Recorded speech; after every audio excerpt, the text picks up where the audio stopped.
Ассаламу алейкум, қадірлі заманласлар. Өтміште нелер болмаған? Ата-бабаларымыздың басынан қилы-қилы заман қысметлері өткен. Көшіп қонып жүріп те кеуіл шерлерін, басынан кешірген хадиселерді дастан етіп жырлау қасиеті менен ұлылықты жаратып жасай берген. Бұл жырларда халықтың өмір мазмұны, барлық дәстүр үлгілері, милли өзгешелік бәрі тобын бұзбай әуладлар санасына сіңіп келген. Біз тарих айнасына үңілсек, бұнда халқымыздың жүда ескі халық екенлігін көре аламыз. Дасталлардағы қаһармандықты, батырлар образын оқып отырып, неше әсірлерге гуа болып, естелікке айланған ескі қорған қалалардың өз тарихынан саза илеп тұрғанлығын көз алдымызға келтіреміз. Себебі бұл жерлерде біздің ата-бабаларымыздың басып өткен ізлері, мұқаддес топырағымыз болып қадірленеді, һәм өмір мазмұнынан дәрек беруші жырлары өшпейтұғын мирас болып табылады. Қарақалпақ дасталларының ішінде мазмұн жағынан өзгеше мағынаға ие ірі дасталларының бірі Қырыққыз дастаны дүние әдебиеті қазинесінің алтын қорынан бек кем орын алған естеліктердің бірі. Қарақалпақ амазонкалары Гүлайым батыр басылаған қырық қыздың образының жаратылуы жоғары көркемділікпенен суретленген.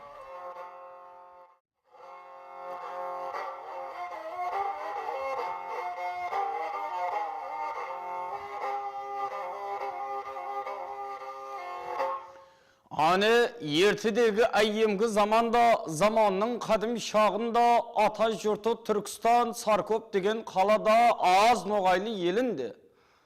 Лақабы Асхан, дәулеті Тасхан, Аллаяр деген бір бай бар еді, төрттілігі сайыда. Аллаярдай байлардың дұшпаннан өшті алғандай, ғайратлы қайтпас ісіне халайы қайран қалғандай, ақыллы сағи кеңпейіл, көргеннің көңілі толғандай, 6 ұлы бар еді-ау. 6 ұлдың ортасында тал шыбықтай тауланған, алтын күбі пуланған, қара қаслы, қолаң шашлы, жаудыр көзлі ширін сөзлі, ерні жұқа қаймақтай, аузы сұлу оймақтай, пісте мұрын бадам қабақ, кең құшақлы ақтамақ. Хінже тіслі, пері түслі даңқы түскен жәхәнге, алтын гәуһәр басында, өзі 14 жасында, 6 ұлдың ортасында ерке болы, ол өскен Гүлайым атлы қызы бар еді.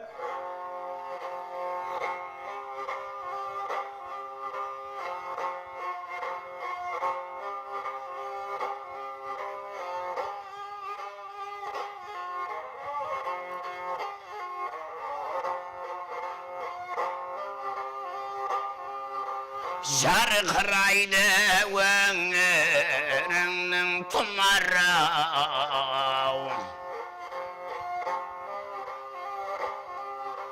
тарқағанда ер жігіттің құмарау.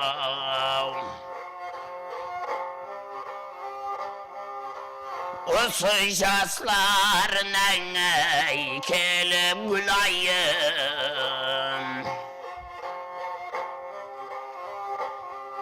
Дүнияның жүзінен ау шықтау хабары.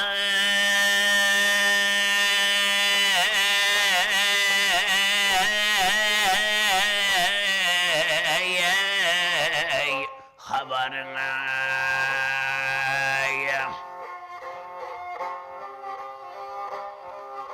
хабары шыққан соң дүния жүзіне,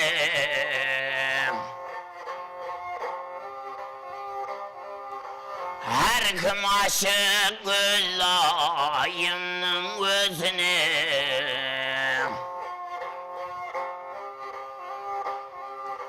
Не жігітлер ширіне жаннан кешкенде,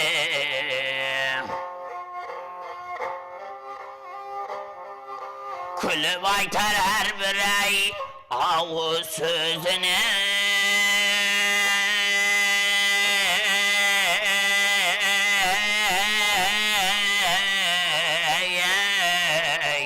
Сөзінің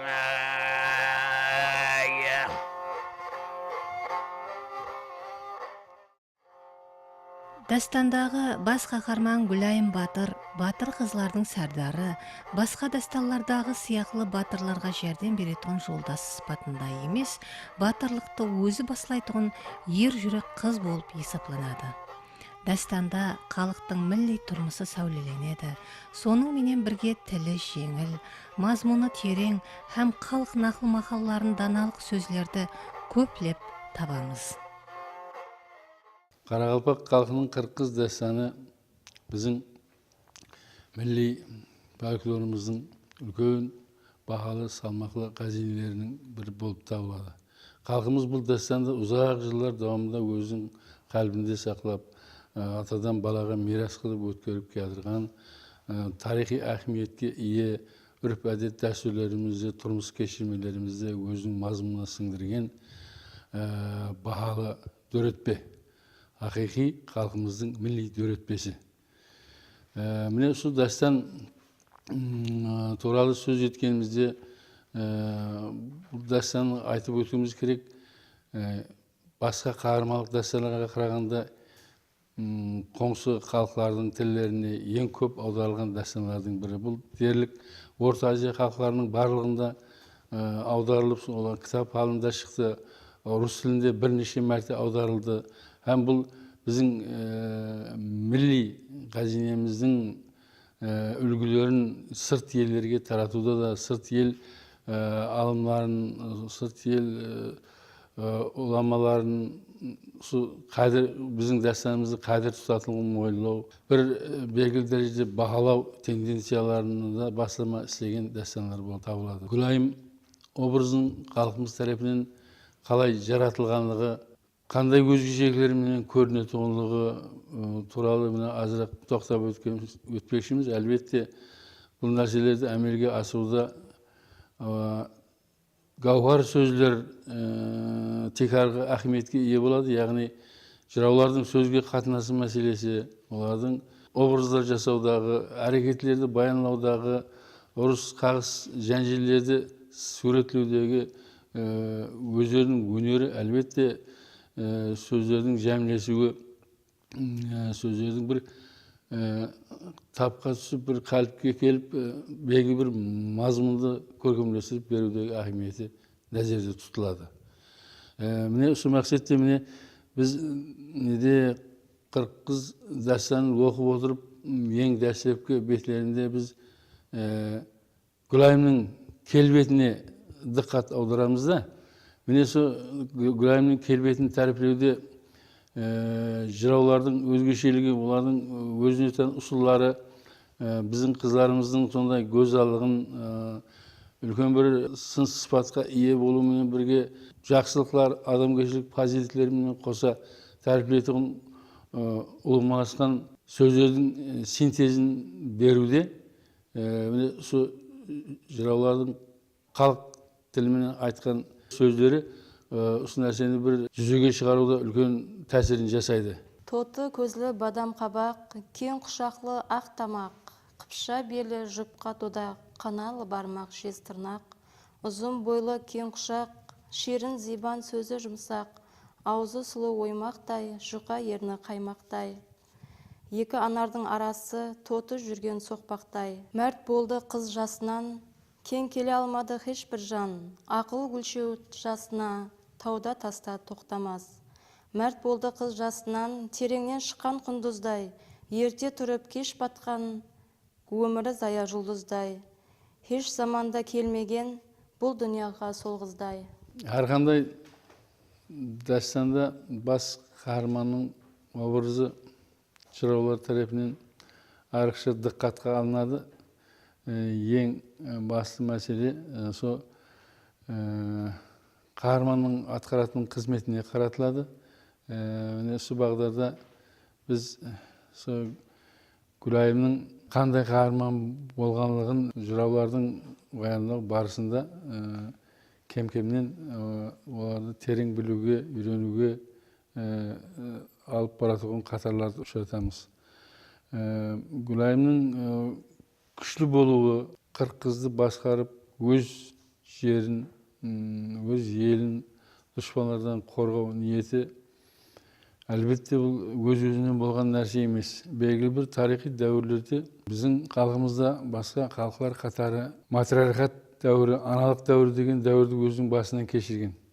Міне осы нәрсе біздің ата-бабаларымыздың рухи дүниясында сақланып қалып, міне осы күндері кешекем жетіп келіп, бізге міне 40 қыздай үлкен дастанды алып келген белгілі тарихи дәуірлердің дәреклері болып есептелінеді.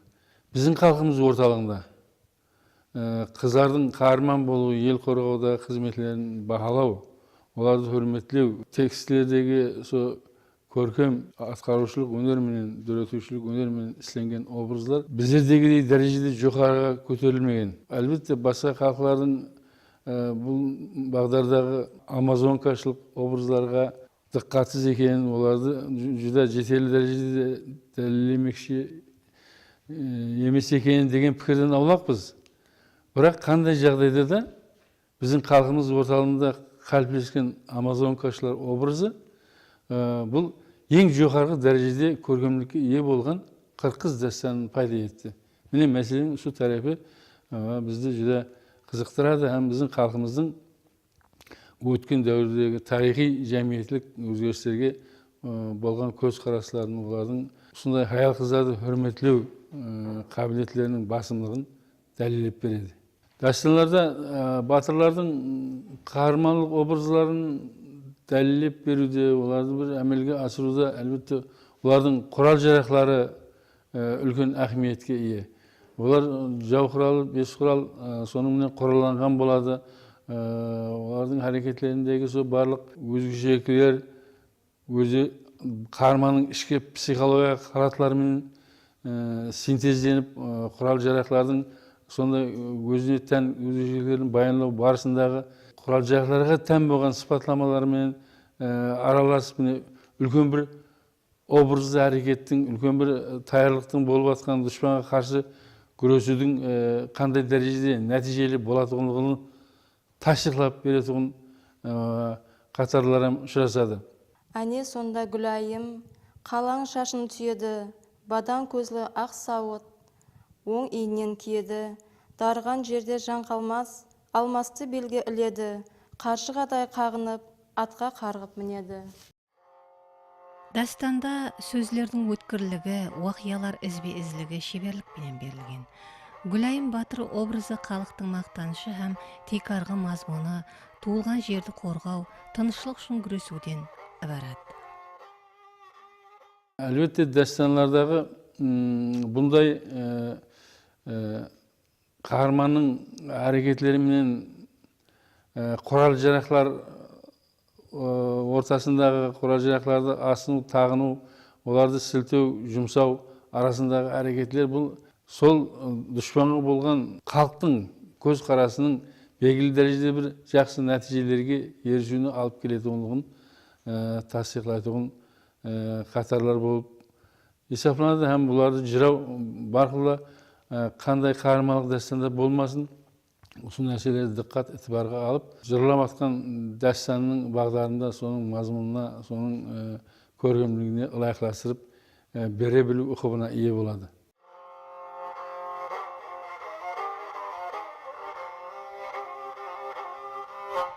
Әне сонда Гүлайым атын айдап аяусыз шықты таудың басына. Шыққан соң таудың басына төрт тәрепке қарады, қара шашын Гүлайым қайта-қайта тарады. Жүрін кәлді таба алмай, тау үстінде Гүлайым Алладан мәдет сорады, аспанға қарап зарлады.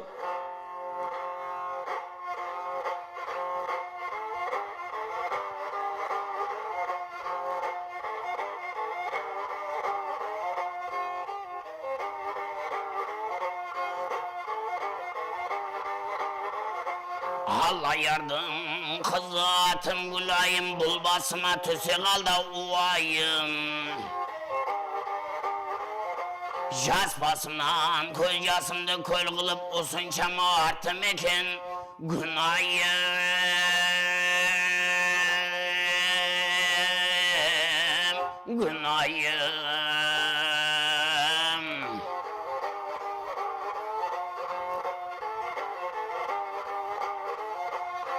Саудагер, саудагерлер қызады екен олжаға, мәрт жігітлер шыдамайда ұзаға. Не қыларман жүрін кәлге қосылып өлі бүлі раз емеспен Құдайға.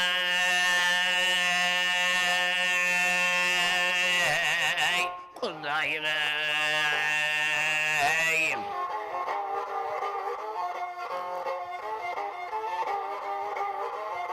Қарау түсі бағда гүллер солмай ма, бұл тартысқа кеуіл дәртке толмай ма. Өлі бүлі раз емеспен Құдайға, әркімді теңіне қоса болмай ма.